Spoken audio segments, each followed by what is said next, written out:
All right. Welcome to the November Tiny Talk officially. And I'm so excited to have you all here.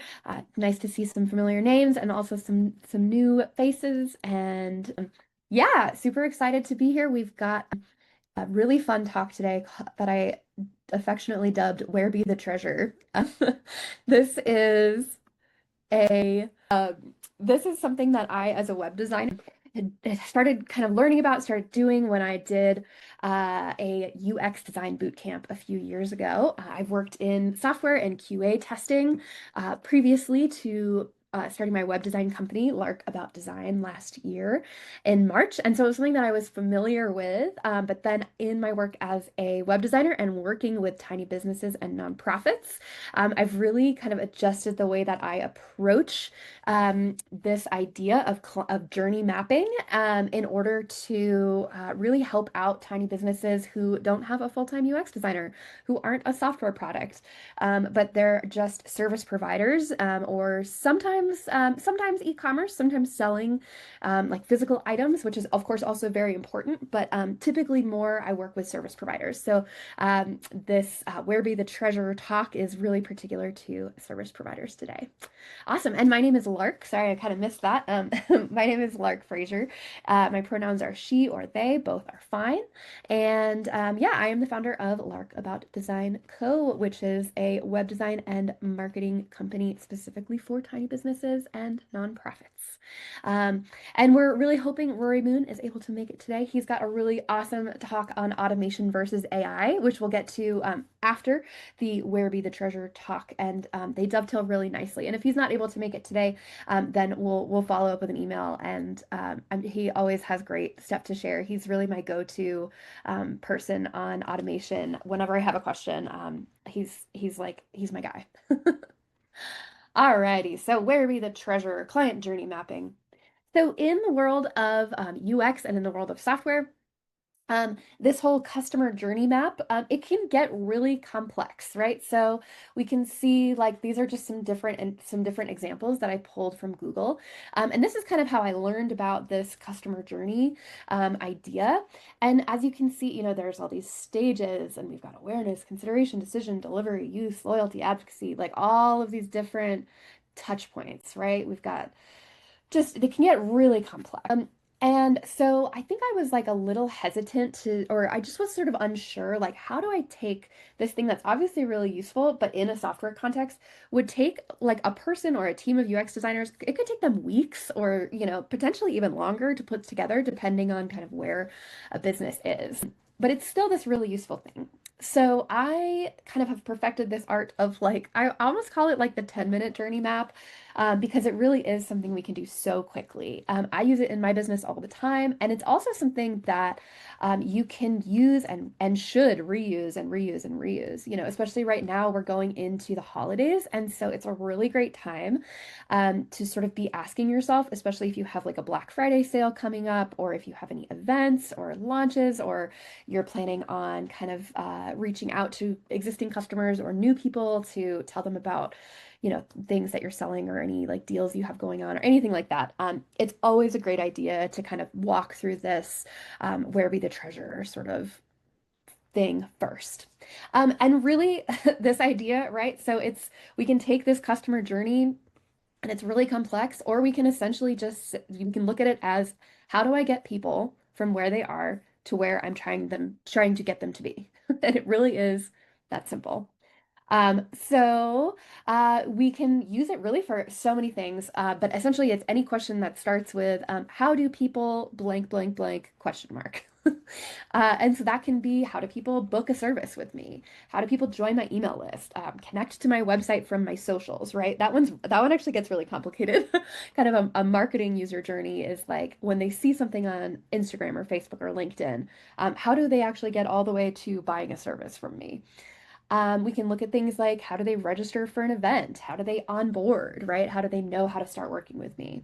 How do they book a new appointment? How do they rebook? How do they create an appointment? How do they leave me a Google review? But ultimately, like just to be real, as service providers, most of them boil down to like, how do people give me money? And I know that that seems really simplistic, but I work with mostly brand new tiny businesses and nonprofits. And that really is a big leap. How do people give me money, right? That's the biggest overall picture. And typically, when someone is new in their business, they have 1.5 million ideas, right? And so, kind of concretizing this, how do people get all the way to the point where they give me money is really important. So we are actually gonna just draw a journey map out because I am always a fan of like let's show as and experience something together as often as we can. So let me pull up I'm gonna pull up a different software here. This is called Fig Jam. It is a software that I love. Figma is what it's called, or Fig Jam is their kind of collaborative whiteboarding software. Okay, so we're gonna take an example and we're gonna say, let's see, how do people actually, Candace, I'm wondering, could we use FindView as an example? You can give me just in the chat Sure. if that's okay. Yeah, Awesome, yeah. No, cool. no, that's fine. I would love that. So Candace has a small nonprofit in excuse me, in Pittsburgh, not in Yeah. Philadelphia. Sorry, that was my own little bias creeping in there. How do people, let's say, how do people come to a monthly meeting? So Candace has this nonprofit that is a historic. They're working on getting their historic neighborhood designation in Pennsylvania, excuse me, in Pittsburgh, Pennsylvania. And so their website, really does a few things, but ultimately, it's right now it's about engaging. It's about engaging the neighborhood within these monthly meetings, which are a part of being a nonprofit. So, how do people come to a monthly meeting? All right, and then like I said, I like to keep it really simple. I like to keep it really fun. And so in my customer journey map, I always draw a little person and then I draw the X, right? So how do people blank, blank, blank come to a monthly meeting? And we're going to space that all the way out over here. Ba, ba, ba, ba, ba, ba, ba. So we have our origin and we have our destination. And then, so the first step is, how do people come to a monthly meeting? Well, they have to ideally have heard about FindView community organization. So we're going to say, let's say, and we're going to make some of these things up. I don't know if Candace actually does these things, but so they have to hear about FindView, which is the name of the neighborhood and the association. So hear about FindView. And so maybe that is in this kind of made up example, maybe that is a postcard that gets dropped in the mail or that gets hung on their door or something because they're really local and they're a neighborhood. So they might be able to do really easy kind of easy wins like that. So hear about FindView, get a postcard, word of mouth, maybe. I don't know, maybe there's some other, maybe they read about it in a paper or something like that, or get an email. Okay, so these are just some kind of just some touch points of like how this very first step might happen. We're gonna make that small. Okay, so first they have to hear about it, right? And then from here, how do they come to a monthly meeting? Well, they're probably going to have to go to the website, right? They're going to need to have this next step. So step number one, hear about FindView. Next up is the website, right? Go to website.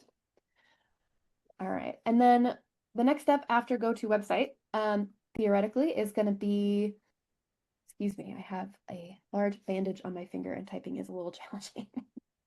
Okay, go to website, and then let's say register for monthly meeting. And then in order to actually get there, they're going to need to get the details, right? Get the details somehow. And then probably in addition to getting the details, they're going to need to get a reminder, right? Because that's like an important part of the journey. So I like this example because it's like it's pretty simple, right? And I like things that are tactile. So this is kind of a nice thing where it's like an in-person thing, so it can help us sort of view these things a little more easily sometimes than as an online service provider. It can be hard to envision them. So hear about FindView Community Organization. Okay, go to website, register for monthly meeting. All right, so then now that we've like just sketched out this really, really basic idea of how do people get to a monthly meeting, this is where we can actually like investigate, right? So what happens when we get to the website? When we get to the website, we're gonna see. Okay, so and when we do this investigation, it's important to kind of imagine yourself as someone who's never experienced this before, right? They've never been to the website, they've never heard of Findview Community Organization, and really try to put yourself in those shoes. Okay, so we're going to scroll down this homepage. Okay, all right, so I see a little bit about meeting minutes and agendas. Okay, cool. All right. So if I'm reading really closely, I can see board meetings are open to the community and I can email them for the meeting link. Okay, cool. So, and I can see a contact form and things like that. Great. All right, so go to website. And so then we know then the intermediary step is that they email the board. Okay, great. And so then once we kind of have this sketched out and we've done that investigative work, then we can sort of start to think, okay, what happens from here on, right? So this is the customer journey here. So find your community, go to website, email the board. And then what are the parts that I have to do, right? And this is where we can really start to think about where our time gets sunk, right? And where are the parts of our journey that are taking our energy, taking our time to connect people to get all the way to the end of the journey, right? So, okay, so in this case, I'm going to just put a little, I'm going to put a little star, right? So this is where our effort goes. Okay, we have to do postcard, word of mouth, paper, send an email, whatever. And then there's sort of this invisible step here, right? Where after they email the board, we have to email them back, right? Or we have to somehow get them these details. And then also for the reminder, they have to get a reminder. So this is where we can kind of start to see, gosh, I wonder if there's an easier way to do this. I wonder if, and I have a sneaking suspicion this is what Candace wants to talk to me about later, which is why I'm excited to use this example. So we can kind of start to wonder, gosh, I wonder if there's an easier way to do this, right? If when we email the board, or if when we're asking people to email the board, if we could actually ask them instead to just join a newsletter. And then I don't have to send one-on-one emails, right? If they just join my newsletter, then I can send out a newsletter email to everyone who is on the list, everybody who has, wants to come to these monthly meetings all at once. And then that will really save me a lot of time, right? We can then maybe think about that, get a reminder email also, right? So, or maybe this isn't something that they currently do, but it would just be a really nice to have. So get a reminder. So then instead of joining a newsletter, maybe we send them the newsletter and then we send them the reminder, right?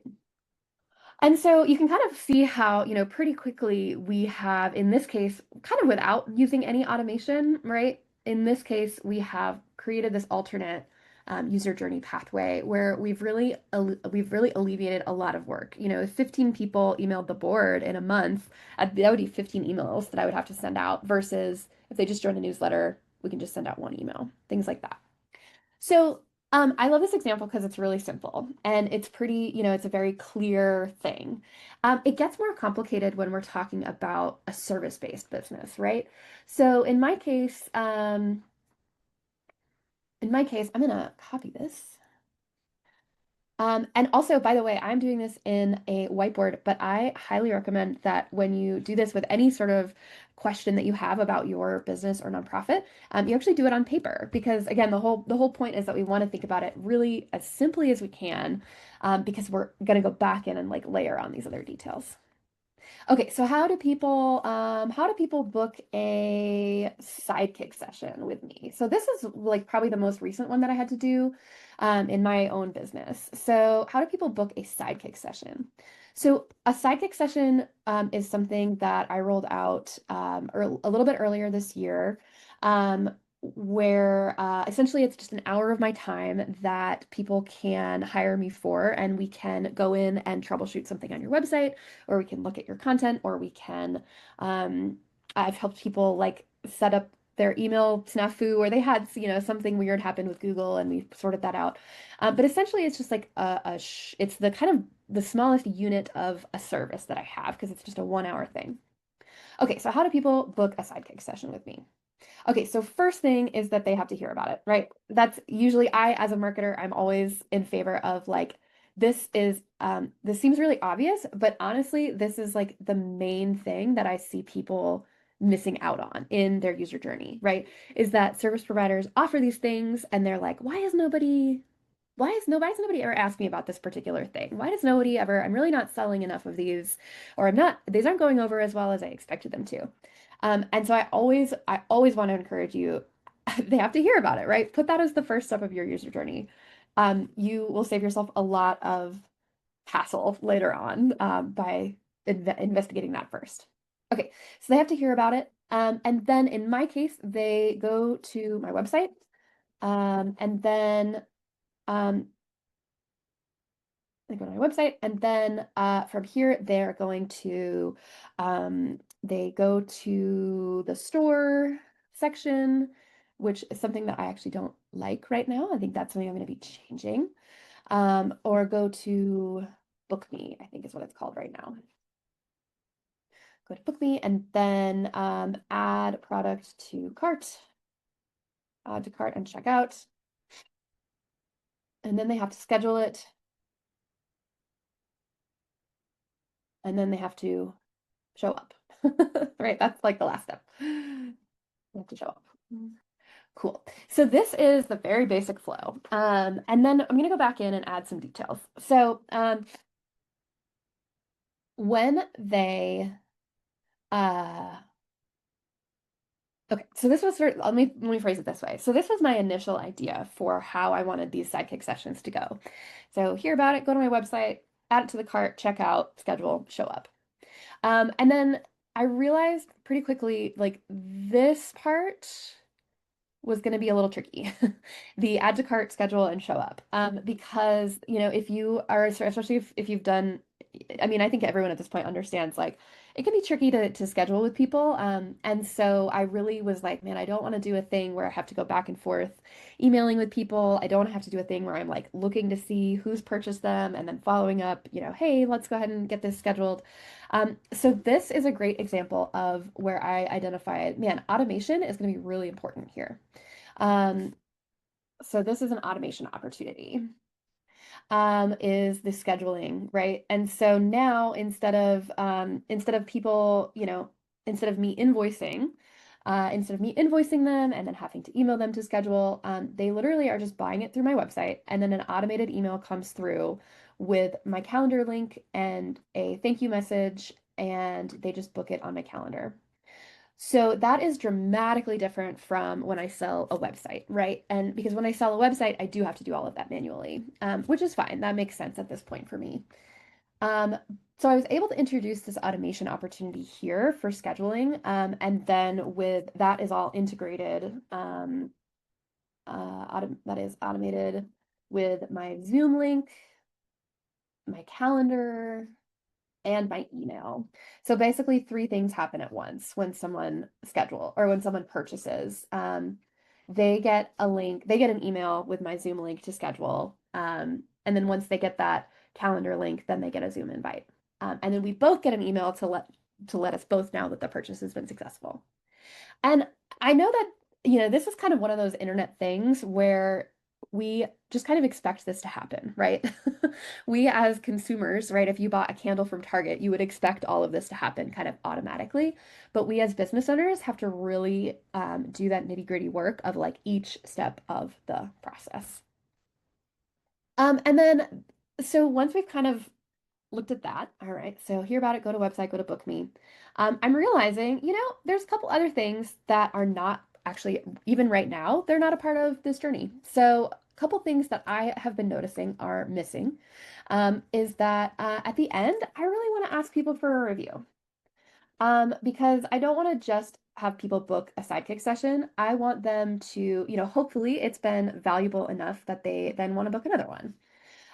Or maybe they send it to a friend and they say, gosh, I just paid Lark for an hour of her time and we sorted out this thing that took me like a week in Canva.